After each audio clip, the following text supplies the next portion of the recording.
great rates, and you don't have to deal with any of the bull. Lake Show in trouble. Epic game against the Warriors.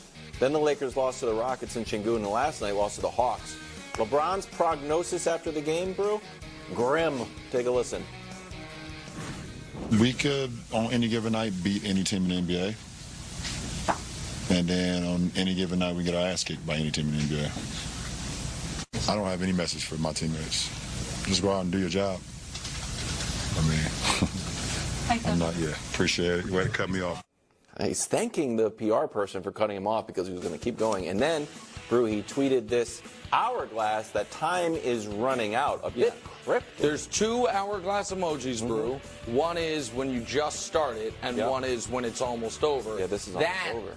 Like the Days of Our Lives, opening, is the hourglass is running short. Yeah, at the end of Days of Our Lives. Exactly right. I saw it this morning. I didn't have my reading glasses. I had no idea what it was. Brew thought it was a coffee maker.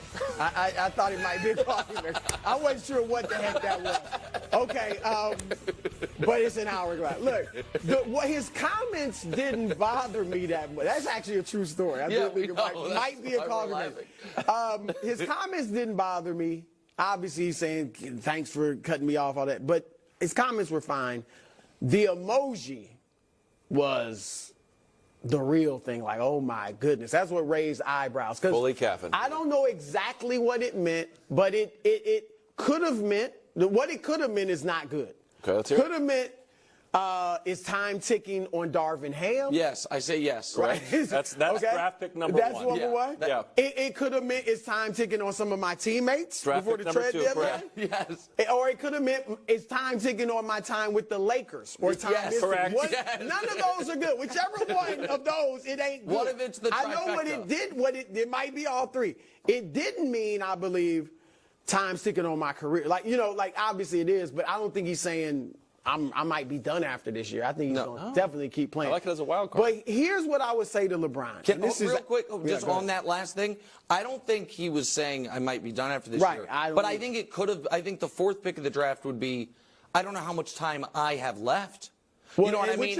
Which is As far as how much time I have at this level. That would be the most benevolent of the 4. Yeah, and I think it's also least likely. But, exactly. But it's on the board. Raul Pelinka's hoping it was that. But I interrupted you. I'm sorry. Go ahead. I would say this to LeBron with all due respect. You're better than this. You are one of the 2 greatest players ever.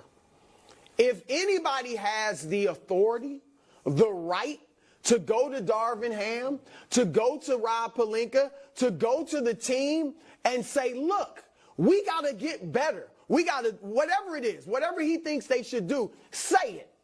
I don't have time for the Sherlock Holmes stuff. I got to figure out what does LeBron mean? You think that's helping his teammates when they go into the game or practice today and see this dude tweeted an hourglass? I mean, what are we supposed to do? Yeah, that's a great take. LeBron has the most respect in the league. He should be able to say to his teammates, give them your real thoughts. Right. Not make them hunt for clues. Right. And I'll also say this, Nick, you might disagree. I don't think the roster's that bad. It's not. The roster's not. You got Anthony Davis, who's playing some of the best ball of his career, and those role players are good role players. So let me, I'll go quickly on this because I'm actually more interested in the other angle of this. So the roster isn't that bad. It's not great, but it's not bad. AD's playing as well as he ever has. LeBron's been healthy. So why are they so bad? So that's the thing. That then does lean towards coaching. If we don't think the roster's terrible, same coach that got them to the Western Conference Finals. I understand, and I'm tournament. So in Kevin O'Connor's article that I know we're going to talk about later, he had a stat in there that I could not believe, which was that prior to the Warriors game, the lineup of LeBron, AD, Reeves, D'Lo, and Vando, which is the lineup they rode to the Eastern Conference, to the Western Conference Finals, had played together 9 minutes all season. Now I know Vando was hurt, but that's still bananas. And so here's my real issue, Wilds. I do not think the Lakers are a trade or a coach firing away from being able to win a championship. So I think LeBron's frustrated, but I also think it should be I happen to think Laker ownership's been asleep at the wheel since Dr. Buss died. And I think that they got bailed out by the fact that LeBron wanted to play for them. And because he was LeBron, and at that point still close to apex LeBron, was able to will them a title once they got Anthony Davis. But they're not well run. They've made poor decisions. And I don't think that they have their finger on the pulse. I don't think it's a great ownership situation from the top down. So I don't think there is a fix here. And also, and I agree with you on that, the 25, 7, and 7 that LeBron's averaging, that's great. For people, because I heard somebody saying this earlier today, that don't, just because those are essentially his career averages, he's not close to what he used to be. He's the best player we've ever seen at this stage of his career. But he is smart enough and is skilled enough to know how to score in today's NBA where it is easier to score, obviously. Sure. But he's not close to the player he used to be. I agree, but do you think he's still a top 15 guy? Oh, yeah. I think he's... Toward the back of that 15, but yes. Yeah. Do you think Anthony Davis is? Yeah. AD is... So that's why it's so frustrating and worrisome for the Lakers, because neither suffered an injury this year, right? And that could happen. But even if you shouldn't be on the level of Denver and Boston and those...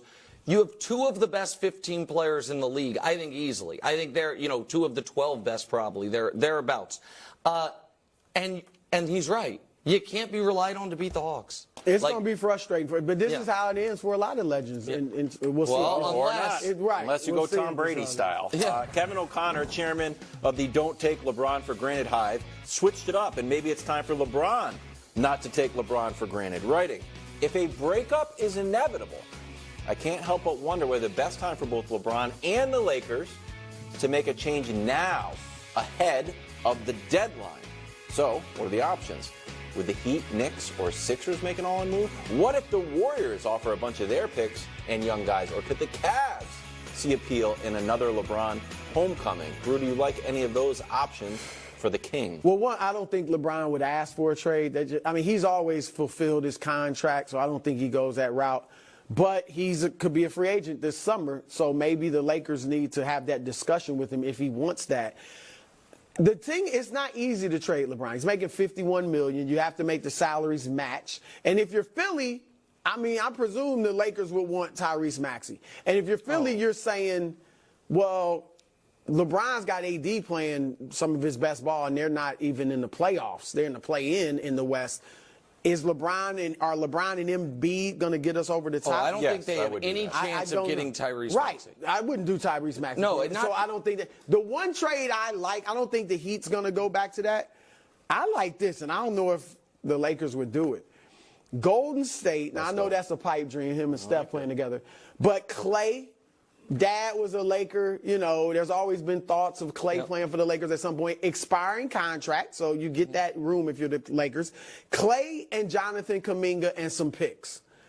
I would do it if I'm Golden State. Why am I waiting? I think they're done with that future plan. Maximize Steph's time. You bring him and LeBron there. I don't know what they'd look like, but it'd be awesome. It'd be fun to watch. So I don't think you have to get, if LeBron wants to be traded, I don't think the team acquiring him has to give up nearly as much as people think, because if he goes to the Lakers and says, I'd like to be traded, that also means I'm leaving in a few months.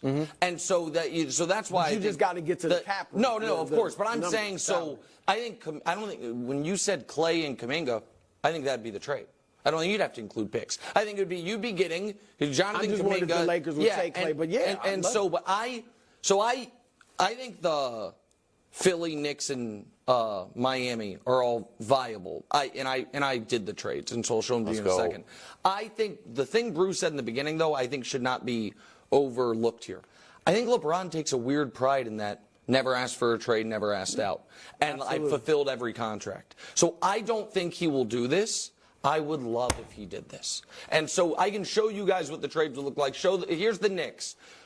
Julius Randle, Evan Fournier, and 2 first-round picks. Dallas's first and Milwaukee's first, which the Knicks have. So Dallas's first, top 10 protected, Milwaukee's first, top 4 protected, doesn't matter. The reason they have to include picks is, I don't know if the Lakers are super excited about getting Julius Randle's contract, but you get picks. Or Fournier. Well, Fournier, no, of course, that's just to make the salaries work, but what you get is picks when LeBron's leaving. Low picks. Yeah, but first something. round picks. And so, okay, here's Philly. But hold on. Yeah, wait, sorry. I don't Okay. love the Knicks. So, Tobias Harris, Cork wants to make the money work, and that's a valuable pick. The Clippers unprotected in 4 years. That's a valuable pick.